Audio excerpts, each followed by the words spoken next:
Hi everybody, I am here to share a swap package with you all. This is actually my swap for a fellow YouTuber. We'd actually agreed to do a swap several months ago, and I'm finished with my projects that I want to send to her.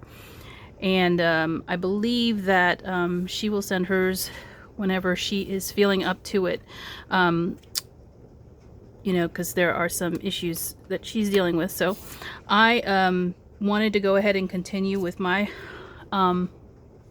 projects and send them out, because part of the reason why I wanted to do this was to kind of get me into making some more items, because I was, at the time when we agreed to do the swap, I was not making a whole lot of stuff. So this kind of put me in the mood to do that. So I shared this scissor keep previously in a video and on other social media, and so that was actually made for the swap. And I also have made a needle book, and what I'm going to do is I'm going to post this video that shows you some of the items that I made for the swap, and then I'll post other more in-depth videos for some of the other pieces that I made, and those will be inside the box. So what I'll share in this video is the box and these two items here, and what I used to make them, and then I'll post separate videos for what's inside. So first things first, before I show you the box itself, I'll show you the needle book and the scissor keep. Now these are both made with Benzie Designs felt, and it's a thick wool felt that I have had in my stash for a little while. I purchased this as a color collection. So when I say color collection, that is all of the felts were coordinated. It actually was called a succulent felt collection. So this was geared towards making felt succulents. That's why you see a lot of greens, but there's also purple, yellow, or like this ochre color, and there's a blue, but I didn't use any of the blue, which in retrospect I should have, because the box ended up being blue. So to make both of these, I used paper tray ink dies. So the scissor keep is made from this scissor keep die, and there's two pieces here. This is that scallop piece, and then there's a straight edge in here. So it's just the two pieces for the scissor keep. You just cut several layers, okay? And then the flowers on both are using this paper tray ink floral clusters die. Now there's two pieces, but I only cut the flowers. You can actually lay out how they have it using the circle here, and cut that into the base of what you're going to be stitching into, or you can do that individually, which I didn't do. I just randomly placed them where I wanted them and sewed them in. Okay. And the needle book is made using this paper tray ink needle book die. So there's two for the base. Again, there's a scallop, and then there's a base or a flat rectangle die that fits into this, that you sew it down to, and then there's all these little accessory dies. Okay, and I'll show this to you so you can get an idea of what it is.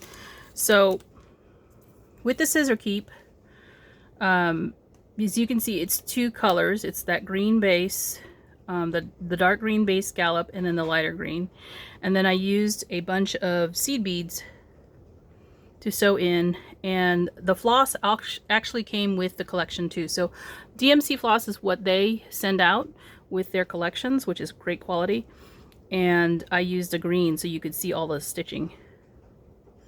So all of this felt came in one collection, and so did the floss. The only thing that was new or added into this is the gold seed beads, and I got those from my crafty friend Mary. So I will be sending this along with my swap, along with the scissors that are inside. These are a new pair of scissors,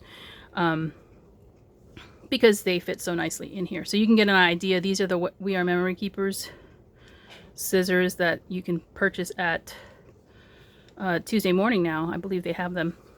And so I thought these are the spring-loaded type. So I do have a pair right here. Well, let me just, I like them a lot. So they're spring-loaded, so they relieve your tension from you having to cut, since you just have to close them up. So that's what I'm sending along there. And then the needle book, I did the same thing. I basically just sewed down. Before you sew this top layer down to the base layer, you put all of your accents on it, and then you stitch it together. And you're going to see that I did this for lots of things. So there's a couple of pages in here. So before I sewed this purple, or stitched the purple down, I stitched all this in here, this detail in here. And then this comes actually from a little patch of patches that, or pack of patches I got from Michael's a very long time ago. I decided, you know, let's dress it up a little bit, added some buttons for this page. And all the pages are a different color, as again, in the Succulent collection, it has lots of different color felts. So this is a needle keep.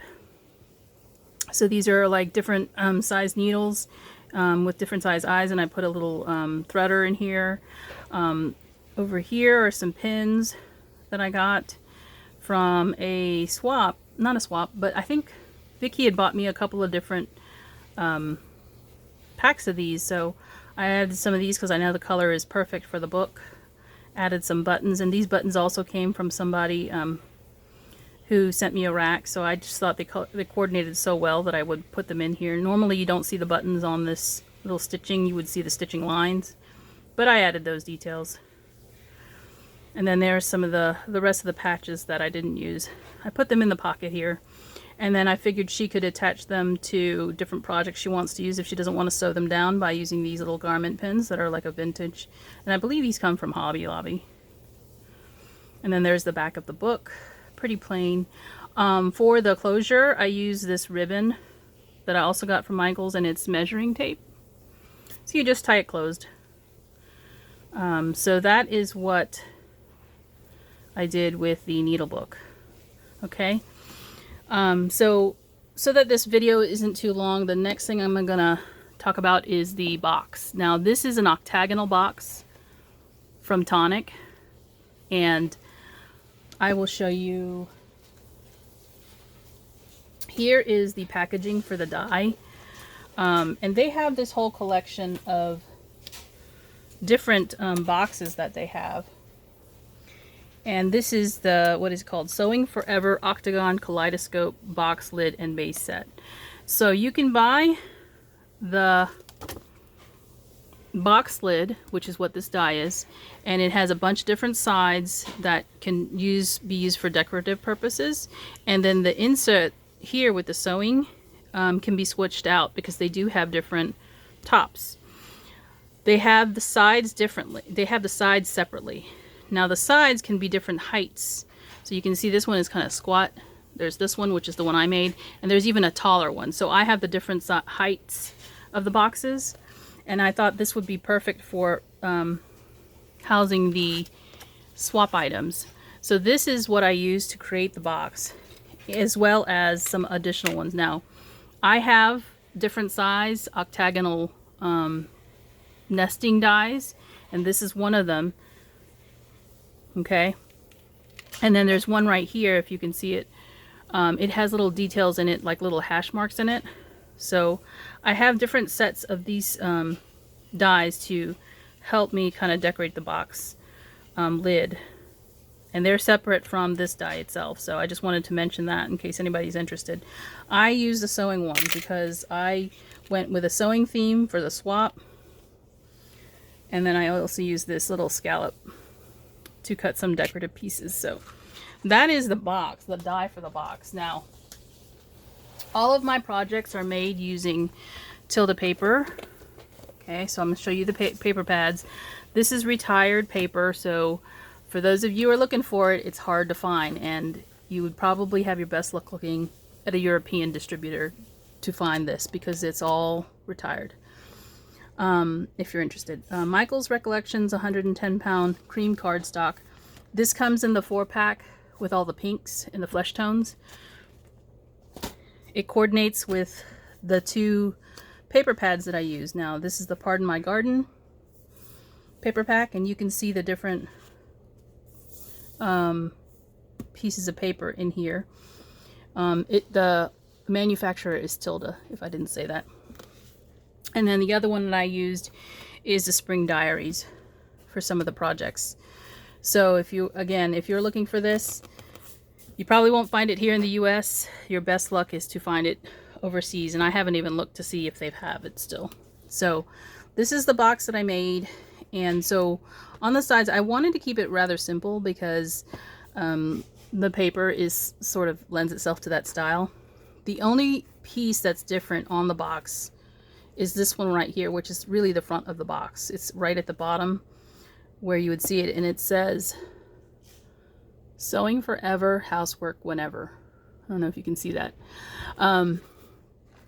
So the box has, you know, that decorative piece on it, little hash marks, designer, or the, you know, just kind of a little detail die. And then I cut it out using that third outside piece to just put it on the top. And I just embellished it a little bit with some of this ribbon that I got from Michael's. And this little bow is actually tied with some of the pieces that I pulled out, because the ribbon is double wide. I just cut it in half, and then glued this down and put some little tiny spools and buttons. And there's a little garment pin that I showed you already. And then on the inside of the box is all the little projects. And I'm not going to go into detail with the projects, but you can see that there's a little goodies in here. There's some hoops, this little tag that I made, some of these little tags here. These are all in a separate video, okay? So I'm not going to go into detail, but I've made these, and then there's little box right here, okay? And then down in the bottom, I just added some shred, and this box is reinforced. So I used 2 layers of the paper, and I added, originally I was going to make the box a different pattern. So when I nixed that idea, I decided to reinforce the sides of the box so that it was a little bit stronger when I ship it. I just inserted the second ring in here. It's not glued in, but it is in here so that it makes the sides a lot stronger and it will stand up a little bit better. The paper itself is nice and thick, but when you're sending it inside of a package, I didn't want it to get crushed, so added that. And then I even reinforced the bottom with some of the Michael's 110-pound cardstock, as well as the lid. So that is my octagonal box. It's my swap. Now I will add additional videos describing what I've made for her, and you can watch those if you're interested in what those things are. And thanks for watching, and I'll talk to you soon. Bye.